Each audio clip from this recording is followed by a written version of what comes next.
हरे कृष्णा। हम श्रीमद् भगवद गीता के 11वें अध्याय विराट रूप इसके 8वें श्लोक को आज पढ़ने का प्रयास करेंगे। सर्वप्रथम हम श्रीमद् भगवद गीता महात्म्य से एक श्लोक का श्रवण करेंगे जिसमें कहा गया है, संसार सागरम घोरम तर्तुमिच्छति यो नरः गीता नावम समासद्य परम याति सुखेन सह। भौतिक कष्टों के इस घोर सागर को पार करने का इच्छुक व्यक्ति श्रीमद् भगवद गीता की नाव में आश्रय लेकर बहुत सरलता से ऐसा कर सकता है।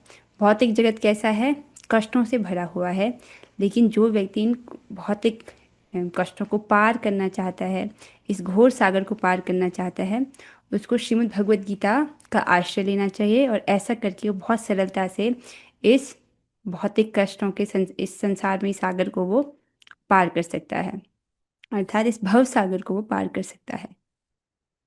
आइए आज के श्लोक की ओर बढ़ेंगे। श्लोक की कुछ आवृत्ति करेंगे। जो भक्त गाना चाह रहे हैं वे हाथ खड़ा कर सकते हैं। कौन गाएंगे? ओके, महाकवि जयदेव दास प्रभु जी, आपसे शुरू करते हैं।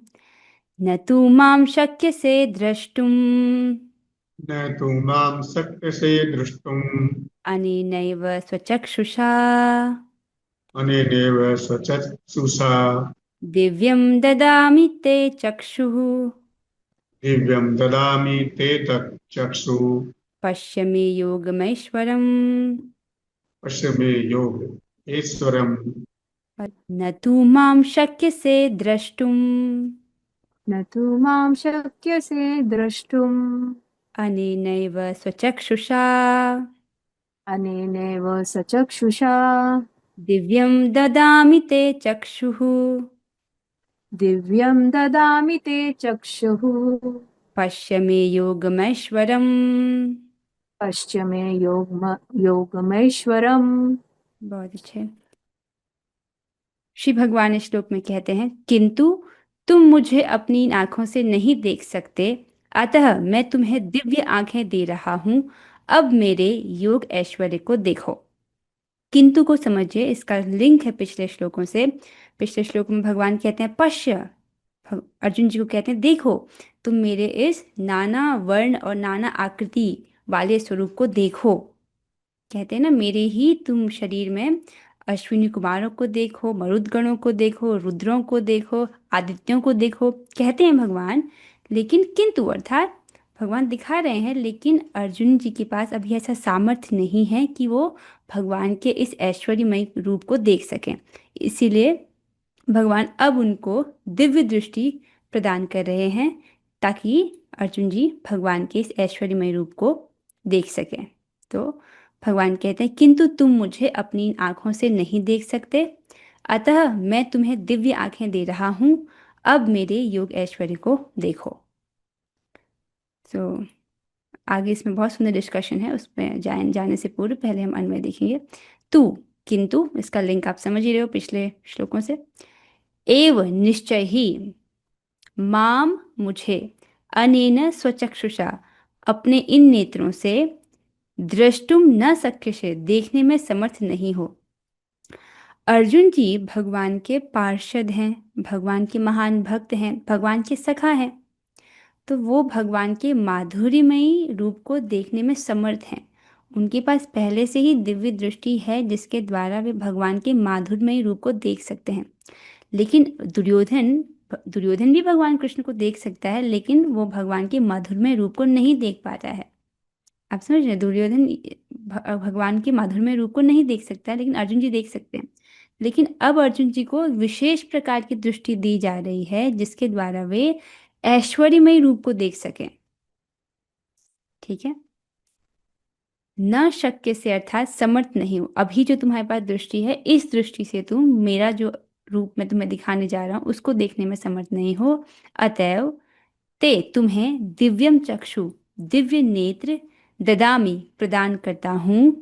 मैं मेरी ऐश्वरम योगम पश्य, मेरे ऐश्वरी योग शक्ति को देखो। तो भगवान इस श्लोक से स्पष्ट याद होता है कि अर्जुन जी को वो अब दिव्य दृष्टि प्रदान करें, ऐसी दिव्य दृष्टि जिसके द्वारा अर्जुन जी भगवान के ऐश्वर्यमय रूप को देख पाने में समर्थ होंगे। न तु माम शक्य से दृष्टुम, तुम अभी समर्थ नहीं होगे अनेनैव स्वचक्षुषा, अपने नेत्रों से देख पाने में। अनेनैव का अर्थ है निश्चय ही। दिव्यम ददामि ते चक्षु, इसीलिए मैं तुमको दिव्य चक्षु जो है वो दे रहा हूँ। पश्च मे योगमैश्वरम, तुम मेरे योग ऐश्वर्य को देखो। तो इस प्रकार से भगवान वर्णन कर रहे हैं। अब यहाँ पर ये जो पॉइंट अब डिस्कस किया जा रहा है, ये आचार्यों ने बड़ा विस्तार से इसको अपनी टीका में लिया है। क्योंकि प्रभुपाद जी ने इस विषय में अधिक नहीं बोला है तो हम इस पर ज़्यादा चर्चा नहीं करेंगे। बात यह है कि अर्जुन की दृष्टि तो पहले से दिव्य है। दिव्य मतलब वो भगवान के माधुर्यमय रूप को देख पाने में समर्थ है, जबकि सामान्य मनुष्य नहीं देख सकते। जैसे शिशुपाल है, शिशुपाल भगवान को देख रहा है लेकिन फिर भी भगवान को अपशब्द कह रहा है। इसका क्या अर्थ है कि वो भगवान को देख कर भी नहीं देख रहा है। लेकिन अर्जुन जी के पास ऐसी दिव्य दृष्टि है कि वो भगवान के माधुर्यमय, उनकी मधुरता का अनुभव कर रहे हैं। ठीक है। तो लेकिन अब ये जो रूप भगवान दिखाने जा रहे हैं, इसको देखने के लिए एक दूसरे प्रकार की दिव्य दृष्टि चाहिए। अर्जुन जी के पास पहले ही हाई लेवल वाली दिव्य दृष्टि है माधुर्य को देख पाने की। अब भगवान थोड़ा सा नीचे लो लेवल वाली दिव्य दृष्टि दे रहे हैं ताकि ऐश्वर्यमयी रूप का दर्शन कर सके। समझ आ रहा है? उनके पास पहले से ही हाई लेवल वाली दिव्य दृष्टि है, ये ऐसे हाई लो से समझ आ रहा है। तो अब दूसरे प्रकार की दिव्य दृष्टि भगवान उनको दे रहे हैं ऐश्वर्यमय रूप देखने के लिए। तो क्या कह रहे हैं? अर्जुन की आंखें श्री भगवान के माधुर्य को देखने में समर्थ हैं, किंतु श्री भगवान के ऐश्वर्य को देखने में समर्थ नहीं है। इसीलिए उनको अब उस प्रकार की दूसरी प्रकार की दिव्य दृष्टि दी जा रही है। ऐसा नहीं है कि भगवान का विराट रूप भगवान के पार्थ सारथी रूप से श्रेष्ठ है। ये भी आचार्यों की तात्पर्य से लिया गया है। कुछ लोग समझते हैं कि भगवान का जो पार्थ सारथी रूप है, जिस रूप में वे अर्जुन जी के रथ को हाँक रहे हैं, उससे भी श्रेष्ठ है विराट रूप। कुछ लोग ऐसा सोचते हैं, जो कि गलत है। भगवान का जो पार्थ सारथी रूप है, अर्थात उनका जो द्विभुज रूप है भगवान कृष्ण के रूप में, वो विराट रूप से भी श्रेष्ठ है। तभी तो भगवान जब द्विभुज रूप में है, भगवान कृष्ण के रूप में है, तभी जो है वो इस विराट रूप का भी दर्शन करा पाते हैं अर्जुन जी को। आप समझ रहे हैं? विराट रूप उतना महत्वपूर्ण नहीं है, आज की तात्पर्य में आप उसे पढ़ेंगे, उससे भी महत्वपूर्ण है भगवान का द्विभुज रूप, जो भगवान का आदि रूप है। ठीक है, तात्पर्य में हम इसको पढ़ेंगे। आइए तात्पर्य की ओर बढ़ते हैं। अनुवाद और तात्पर्य कृष्ण कृपा मूर्ति श्री श्रीमद एसी भक्ति वेदांत स्वामी प्रभुपाद द्वारा। प्रभुपाद जी वर्णन कर रहे हैं, शुद्ध भक्त कृष्ण को उनके दो भुजी रूप के अतिरिक्त अन्य किसी भी रूप में देखने की इच्छा नहीं करता। तो स्पष्ट है, शुद्ध भक्त भगवान को उनके द्विभुज रूप में, उनके माधुर्यमयी रूप में ही देखना चाहता है, अन्य वो इच्छा नहीं करता, अर्थात उनके ऐश्वर्यमयी रूपों को देखने की इच्छा नहीं करता है। भक्त को भगवत कृपा से ही उनके विराट रूप का दर्शन दिव्य चक्षुओं नेत्रों से करना होता है, न कि मन से। कृष्ण के विराट रूप का दर्शन करने के लिए अर्जुन से कहा जाता है कि वह अपने मन को नहीं अपितु दृष्टि को बदले। ये बहुत सुंदर बात प्रभुपाद जी कह रहे हैं। यहाँ पर भगवान अर्जुन को दिव्य दृष्टि प्रदान करते हैं ऐश्वर्यमय रूप देखने के लिए, लेकिन मन नहीं प्रदान करते हैं।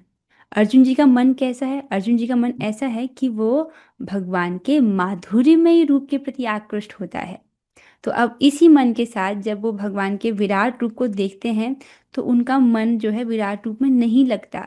मन तो पहले से ही आकृष्ट है ना उनके द्विभुज रूप के प्रति। तो जब वो विराट रूप का दर्शन करते भी हैं तो उनको विराट रूप अच्छे नहीं लगता है, अभी तो वो बहुत भयभीत हो जाते हैं और कहते हैं कि हे भगवान, अब आप जो आपका पूर्ववत जो रूप था, आपका जो मानुषी रूप था, आप उसमें वापस आ जाइए। इस प्रकार से प्रार्थना करते हैं। तो कृष्ण जो हैं विराट रूप का दर्शन करने के लिए अर्जुन से कहा जाता है कि वह अपने मन को नहीं दृष्टि को बदले। मन वही है अर्जुन जी का, उनकी बस दृष्टि को बदला जा रहा है। ठीक है, कृष्ण का यह विराट रूप कोई महत्वपूर्ण नहीं है, यह बात के श्लोकों से पता चल जाएगा। क्या कह रहे हैं? जो भगवान ये रूप दिखा रहे हैं अर्जुन को, ऐसा जो रूप है वो भगवान के जो द्विभुज रूप है, भगवान श्री कृष्ण के रूप में या पार्थ सारथी के रूप में, उससे महत्वपूर्ण नहीं है। ठीक है। आप जानते हो कि अर्जुन जी को भगवान के इस रूप को देखने की इच्छा नहीं है, लेकिन वो अन्य लोगों के सामने भगवान की भगवत्ता को स्थापित करने के लिए, भगवान की भगवत्ता को स्थापित करने के लिए इच्छा करते हैं कि आप मुझे अपने विराट रूप को दिखाइए। उनकी स्वयं की इच्छा नहीं है। ठीक है, तो ये विराट रूप कोई महत्वपूर्ण नहीं है, भगवान का द्विभुज रूप जो है वो महत्वपूर्ण है।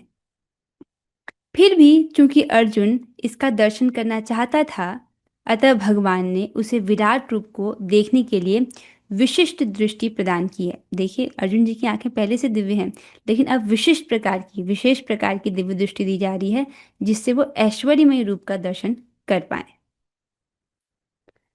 जो भक्त कृष्ण के साथ दिव्य संबंध से बधे थे, जो भक्त कृष्ण के साथ दिव्य संबंध से बंधे हैं, वे उनके ऐश्वर्यों के ईश्वर विहीन प्रदर्शनों से नहीं, अपितु उनके प्रेममय स्वरूपों से आकृष्ट होते हैं। तो जो भगवान के भक्त हैं, जो भगवान के साथ पांचों रसों में से किसी रस में आदान प्रदान करते हैं, वो भगवान के माधुर्यमय रूप से अधिक आकृष्ट होते हैं, उनके प्रेममय स्वरूपों से अधिक आकृष्ट होते हैं। उदाहरण दे रहे हैं यहाँ पर प्रभुपाद जी, कृष्ण के बाल संगी, कृष्ण सखा तथा कृष्ण के माता पिता यह कभी नहीं चाहते कि कृष्ण उन्हें अपने ऐश्वर्यों का प्रदर्शन कराएं।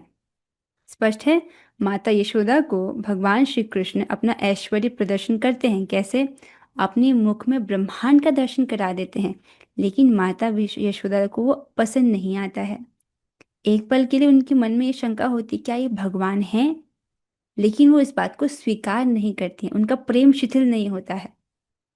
ठीक है, तो वो नहीं चाहते कि भगवान अपने ऐश्वर्य को प्रदर्शन कराएं, वो अपने पुत्र के रूप में ही भगवान को देखना चाहती हैं। वे तो शुद्ध प्रेम में इतने निमग्न रहते हैं कि उन्हें पता ही नहीं चलता कि कृष्ण भगवान है। जैसे भगवान के सखा कहते हैं, तुम्ही कौन बड़े लोग, तुम्ही आमी सम, तुम कौन से बड़े हो, तुम हमारे जैसे हो। इस प्रकार से भगवान के सखा उनसे कहते हैं। वो उनको ये, उन्हें पता ही नहीं चलता कि कृष्ण भगवान है। वे प्रेम के आदान प्रदान में इतने विभोर रहते हैं कि वे भूल जाते हैं कि श्री कृष्ण परमेश्वर हैं। तो ये योग माया की शक्ति से ऐसा होता है, भगवान अपनी योग माया से ऐसा करते हैं कि उनको पता ही नहीं चल पाता कि भगवान श्री कृष्ण ही पूर्ण पुरुषोत्तम भगवान है।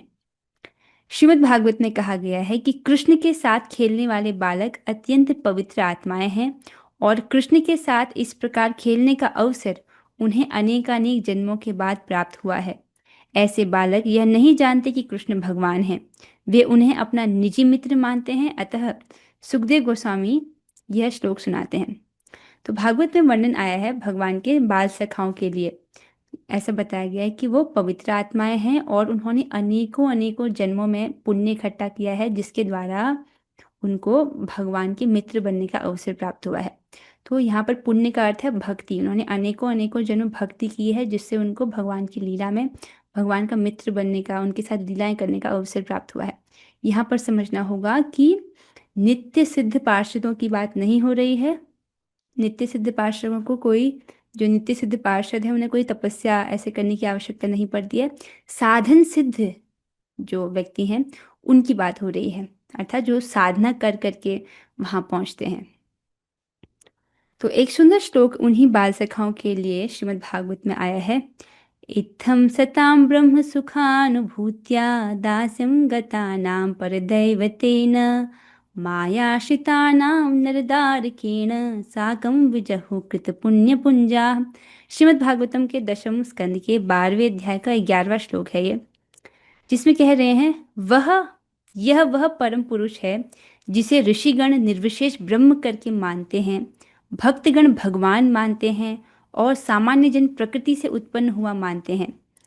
तो इस प्रकार से वर्णन है कि ये जो भगवान है, भगवान को देख रहे हैं, ये परम पुरुष हैं, और ऋषिगण इनको निर्विशेष ब्रह्म करके मानते हैं, भक्तगण भगवान मानते हैं, और जो सामान्य जन हैं, अर्थात जो इनके विषय में नहीं जानते हैं, तीनों गुणों के भीतर हैं, ऐसे लोग जो है उनको प्रकृति से उत्पन्न हुआ सामान्य मनुष्य मानते हैं। ये बालक, कौन बालक? जो भगवान के साथ लीलाएं कर रहे हैं, खेल रहे हैं। ये बालक जिन्होंने अपने पूर्व जन्मों में अनेक पुण्य किए हैं, पुण्य का अर्थ क्या है? भक्ति। किसी अन्य पुण्य से, कर्मोन्मुखी जो सुकृति है या ज्ञानोन्मुखी सुकृति से हमको भगवान के साथ लीलाएं, माधुर्यमय जो लीलाएं है, आदान प्रदान, वो प्राप्त नहीं होता है। तो यहाँ पर पुण्य का अर्थ क्या है? भक्तोन्मुखी सुकृति, अर्थात उन्होंने अनेक भक्ति के कार्य किए हैं, भक्ति की है। तो जिन्होंने अपने पूर्व जन्मों में अनेक पुण्य किए हैं, अब उसी भगवान के साथ खेल रहे हैं। तो ये सब बातें बोली जा रही हैं भगवान की बाल सखाओं के लिए। सभी बाल सखाओं के लिए ऐसा नहीं बोला जा रहा है, ठीक है? जो साधन सिद्ध हैं, अर्थात साधना कर करके जिन्होंने साधना की है, साधना भक्ति की है, उन्होंने अनेक जन्मों में इस प्रकार से भगवान की भक्ति की है, जिसके द्वारा उनको आज भगवान के साथ खेलने का अवसर प्राप्त हो रहा है। यहाँ देख सकते हैं आप चित्र में, सुंदर चित्र है, भगवान श्री कृष्ण अपने बाल सखाओं के साथ भोजन कर रहे हैं। उन सबकी माताओं ने उनको सुंदर सुंदर जो है टिफिन बॉक्स भोजन भेजा हुआ है, और भगवान श्री कृष्ण अपने सखाओं के साथ बांट करके खा रहे हैं। सुंदर चित्र है। तो यहाँ पर आपको एक बात समझना होगा कि जो नित्य सिद्ध पार्षद हैं भगवान के, उनको कोई तपस्या की आवश्यकता नहीं होती है। वो हमेशा से भगवान के धाम में भगवान के साथ लीलाएं कर रहे हैं। तो किन की बात हो रही है? साधन सिद्ध जीवात्माओं का वर्णन हो रहा है। उन्होंने अनेक जन्मों में तपस्या करके इस प्रकार से भगवान का सानिध्य प्राप्त किया है, ये वर्णन हो रहा है, ठीक है? जैसे अर्जुन जी भगवान के नित्य पार्षद है, उनको कोई तपस्या करने की आवश्यकता नहीं है, ठीक है? लेकिन बृहद भागवतामृत में गोप कुमार का वर्णन आता है, जो कि भक्ति करते करते करते करते वहां तक पहुंचते हैं। तो यहाँ पर जैसे बहुत सुंदर सुंदर लीलाएं होती हैं। भगवान का एक मित्र भगवान से कहता है, कृष्ण कृष्ण देखो मेरी माँ ने क्या विशेष भेजा है, बहुत स्वादिष्ट है, बहुत स्वादिष्ट है। कृष्ण कहते हैं, दो दो मित्र, मुझे मुझे दो तो भगवान का मित्र कहता है, नहीं नहीं ऐसे नहीं दूंगा, तुम पहले आग बंद करो। आग बंद करते हैं भगवान, तो उनका मित्र उनके मुख में फूल दे देता है। तो इस प्रकार की जो लीलाएं हैं भगवान अपने सखाओं के साथ करते हैं। तो भगवान जो है, भगवान कहते हैं कि मैं तो केवल प्रेमा भक्ति द्वारा जीता जाता हूँ, ऐश्वर्यमयी भक्ति के द्वारा नहीं। ऐश्वर्यमयी भक्ति में व्यक्ति समझता है कि भगवान है, ठीक है, उनकी आराधना करता है, पूजा करता है। लेकिन भगवान को जीतने के लिए भगवान कहते हैं मैं तो प्रेमा भक्ति के द्वारा जीता जाता हूँ। जो समझता है कि भगवान मेरे हैं, भगवान के साथ 5 प्रकार के रस बोले गए हैं, शांत रस, दास्य रस, साख्य रस, वात्सल्य रस, मधुर रस।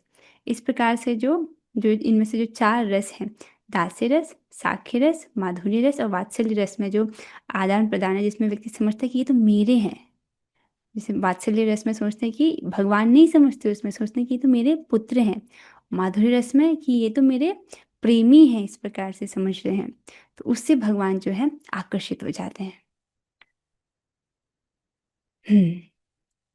तो आगे पढ़ेंगे अब हम।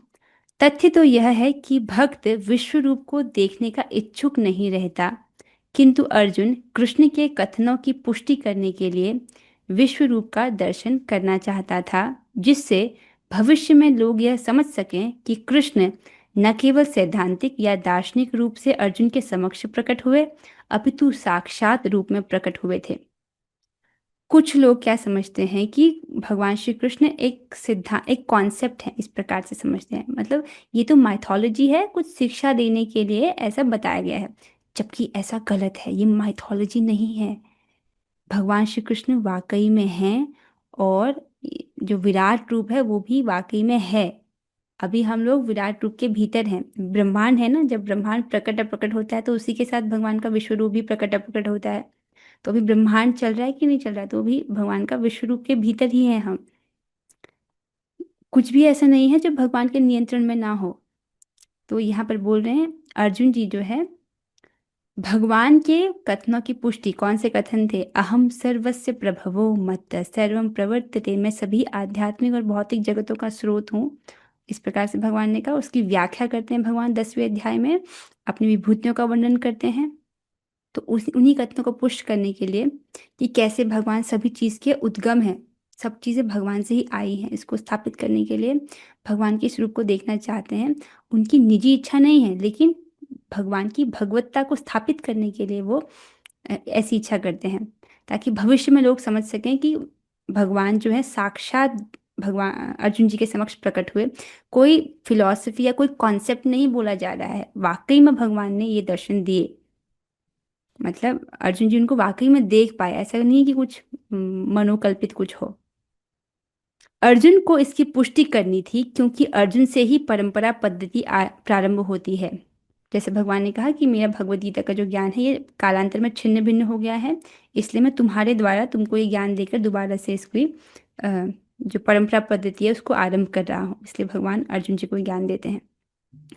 जो लोग वास्तव में भगवान को समझना चाहते हैं और अर्जुन के पद चिन्हों का अनुसरण करना चाहते हैं, उन्हें यह जान लेना चाहिए कि कृष्ण न केवल सैद्धांतिक रूप में अपितु वास्तव में अर्जुन के समक्ष परमेश्वर के रूप में प्रकट हुए। क्या समझना कि भगवान ने वाकई में ये दर्शन अर्जुन जी को दिया। अर्जुन जी देख पाए भगवान के विश्व रूप को वाकई में अपनी आंखों से। जो दिव्य दृष्टि भगवान ने प्रदान की उसके द्वारा भगवान के नाना प्रकार के अंग, नाना प्रकार के वर्ण और आकृति वाले रूप को अर्जुन जी साक्षात देख पाए, भगवान के आश्चर्यमय रूप को। भगवान ने अर्जुन को अपना विश्व रूप देखने के लिए आवश्यक शक्ति प्रदान की, क्योंकि वे जानते थे कि अर्जुन इस रूप को देखने के लिए विशेष इच्छुक न था। जैसा कि हम पहले बतला चुके हैं, तो अर्जुन जी को विशेष कोई इच्छा नहीं थी। वो लोगों के मतलब ऐसा ना हो कि लोग इस बात को स्वीकार न करें। अर्जुन जी तो बोल ही चुके थे, परम ब्रह्म परम धाम पवित्रम परमम भवान। उन्होंने तो कहा था कि आपकी बातें सुन के मेरा मोह नष्ट हो गया है। तो कृष्ण विषयक जो भी मोह था उनका तो नष्ट हो चुका था, लेकिन आगे चल के जो लोग हैं कहीं वो इस बात को स्वीकार न करें कि कृष्ण ही जो है परम पुरुष हैं। इसीलिए अर्जुन जी ये प्रार्थना करते हैं कि आप इस विश्व रूप को मुझे दिखाइए, तो जिसके बारे में हम पहले बातें कर चुके हैं। तो भगवान जो है अब यहाँ पर अर्जुन जी को विशेष दिव्य दृष्टि प्रदान करते हैं, जिसके द्वारा अर्जुन जी देख पाएंगे उनके इस विश्व स्वरूप को। इसके साथ तात्पर्य यहाँ पर पूर्ण होता है। हम श्रीमद् भागवतम के एक श्लोक को और लेंगे। तात्पर्य पर चर्चा तो हो गई है, अब हम एक और श्लोक पढ़ रहे हैं। ये श्रीमद् भागवतम के दूसरे स्कंद का 8वें अध्याय का 6वां श्लोक है, जिसमें कह रहे हैं धौतात्मा पुरुषः कृष्ण पादमूलं न मुञ्चति मुक्त सर्व परिक्लेशः पांथ स्वशरणम यथा। भगवान का शुद्ध भक्त, जिसका हृदय एक बार भक्ति के द्वारा स्वच्छ हो चुका होता है, वह श्री कृष्ण के चरण कमलों का कभी भी परित्याग नहीं करता। तो भगवान का एक शुद्ध भक्त जिसने भक्ति का रास्ता अपनाया है और भक्ति कर रहा है, और भक्ति के द्वारा जिसका हृदय स्वच्छ हो चुका होता है, वो कभी भी भगवान के चरण कमलों का परित्याग नहीं करता। अर्थात वो कभी भी भक्ति को नहीं त्यागता, चाहे जीवन में कैसी भी परिस्थिति आए, सुख की लहर आए, दुख की लहर आए, कैसी भी परिस्थिति क्यों ना आए, भगवान के चरण कमलों को पकड़ के रहता है। मतलब भक्ति कभी नहीं छोड़ता, चाहे कुछ भी हो जाए। ऐसा क्यों? क्योंकि उसे भगवान वैसी ही परम तुष्टि देते हैं जैसी कि कष्टकारी यात्रा के पश्चात पथिक को अपने घर में प्राप्त होती है। कितना सुंदर उदाहरण दे रहे हैं। जैसे जिस प्रकार से कोई पथिक है, अर्थात कोई यात्री है, यात्री जो है वो बड़ी कष्टकारी यात्रा कर रहा है। जैसे यहाँ पर चित्र रखा गया है, एक बस में है, सब लोग खड़े होके जा रहे हैं, बस का ड्राइवर बस चला रहा है, भीड़ बहुत है और गर्मियों में तो गर्मी भी होती है। तो इस प्रकार से एक जो पथिक है, यात्री है, बहुत कष्टकारी यात्रा कर रहा है, लेकिन जब वो अपने घर पहुंचता है, दूसरा चित्र देखिए, अपने घर में वो बड़े सुकून से रहता है। तो ऐसा जो व्यक्ति है भगवान के पद कमलों को क्यों नहीं छोड़ता? क्योंकि उसे भगवान वैसी ही परम तुष्टि देते हैं जैसे कि कष्टकारी यात्रा के पश्चात पथिक को अपने घर में प्राप्त होती है। तो ऐसी कष्टकारी यात्रा करने के बाद जब पथिक अपने घर में पहुंचता है, उसको बहुत सुकून होता है अपने घर में पहुंच करके। उसी प्रकार से भगवान ऐसी ही तुष्टि अपने भक्त को प्रदान करते हैं।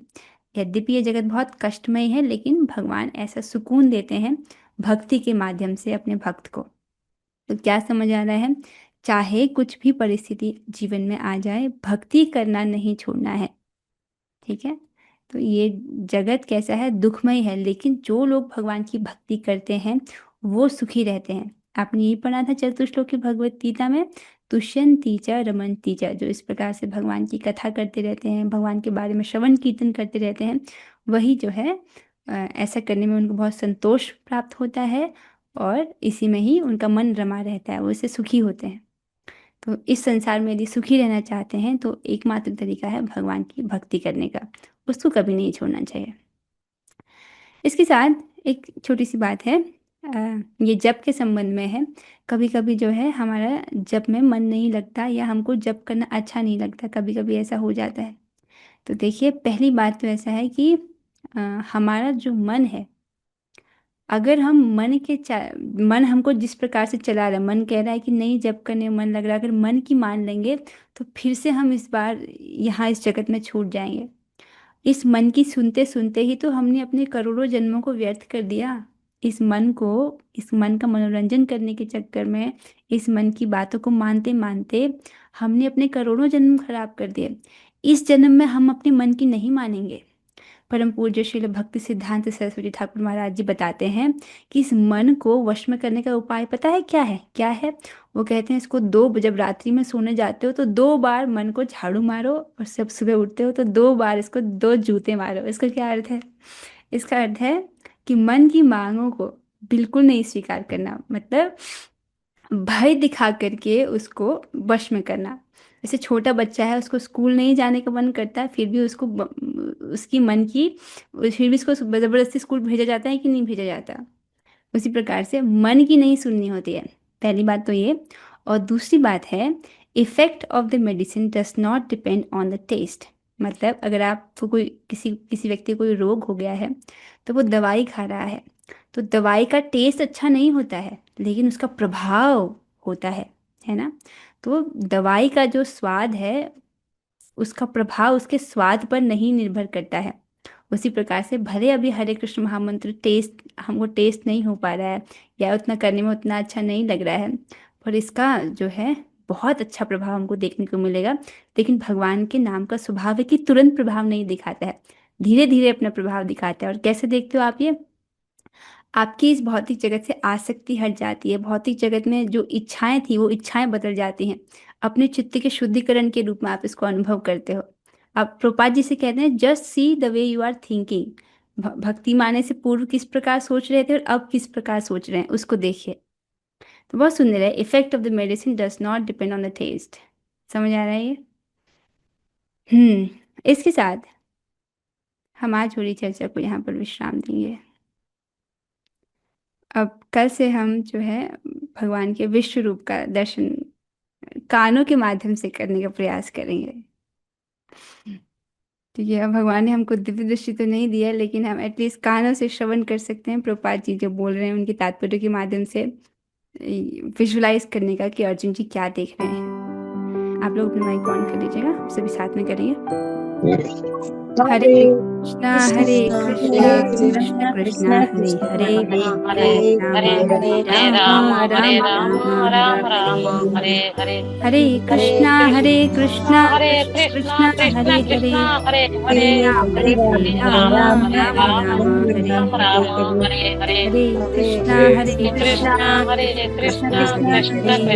हरे हरे राम राम हरे कृष्णा कृष्ण हरे श्रीमद् भगवद गीता की जय, जगत श्री प्रभुपाद की जय, जय रामाचार्य श्री हरदास ठाकुर की जय, जय धाम वृंदावन की जय। जय हरे कृष्णा हरे कृष्ण माता जी, हरे कृष्ण माता जी। हरे